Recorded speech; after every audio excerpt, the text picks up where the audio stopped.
Olá, sejam bem-vindos ao curso Desvendando os Exames Laboratoriais.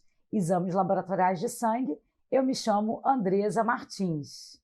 Bom, eu já começo logo essa aula com uma situação-problema, e uma situação-problema muito real que acontece com muitos de nós no nosso dia a dia. Bom, peguei uma situação de uma pessoa, a Andresina, 44 anos, moradora de Salvador. Ela foi fazer os seus exames de check-up e dentre esses exames, havia a requisição do perfil lipídico.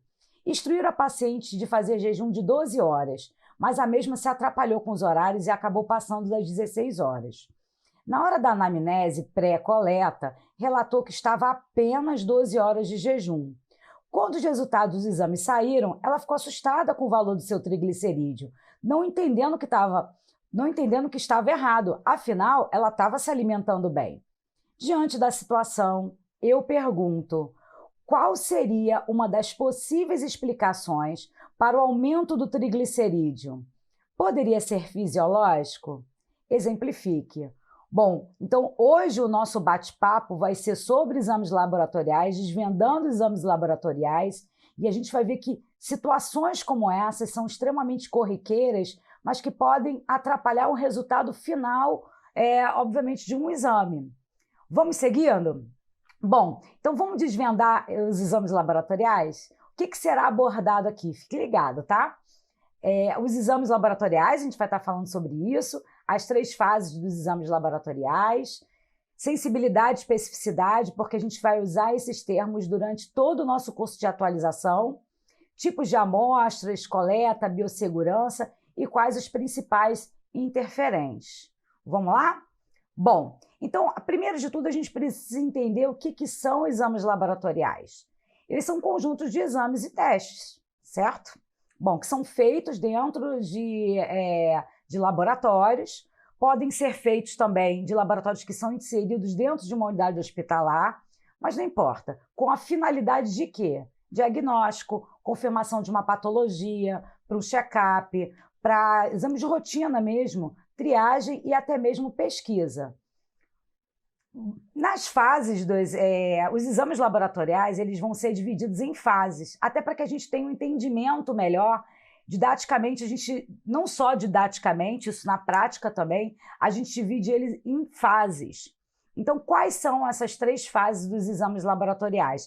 Preste atenção, porque isso é muito importante. A gente tem a fase pré-analítica, a fase analítica e a fase pós-analítica. Vamos entender o que consiste cada uma dessas fases, quais os possíveis interferentes, quais os possíveis erros. Vamos entender um pouquinho sobre cada uma dessas fases? Então, aqui na fase pré-análise, pré-analítico, eu posso dizer para vocês, gente, que é a fase onde a gente tem o maior número de variáveis. Então, a gente tem nessa fase a transmissão de informações, instrução ao paciente. Então, se ele deve suspender medicação, qual alimentação, o tipo de jejum, isso faz parte da pré-análise. Então, lembra no caso inicial de que foi determinado o jejum de 12 horas e a paciente Andresina, ela não seguiu o jejum determinado. A segunda etapa que a gente está vendo, né? Na segunda etapa faz parte a coleta da amostra biológica. Então, o tipo de tubo, a forma como você vai fazer essa coleta, o tempo de garroteamento, enfim, a gente tem muitas variáveis dentro do universo das coletas. A identificação, obviamente, o transporte até o laboratório, caso seja feita uma coleta domiciliar, ou o lugar onde é feita a coleta não é o lugar do processamento dessas amostras. Então, as atividades como condicionamento, preservação, preparação, centrifugação e distribuição. Então, aqui eu ficaria, acho que, na verdade, o dia inteiro só falando de variáveis que a gente tem na fase pré-analítica. E lembrando a vocês, é onde a gente tem a maior quantidade de variáveis, maior quantidade de erros, exatamente. Já na fase analítica, é a análise propriamente dita. É onde a gente tem inserido o maior quantitativo de programas de controle de qualidade. Não dizendo que na fase pré-analítica a gente não tenha, que a gente tem que ter programas de controle de qualidade em todas essas etapas, para que o resultado final ele seja aquele esperado.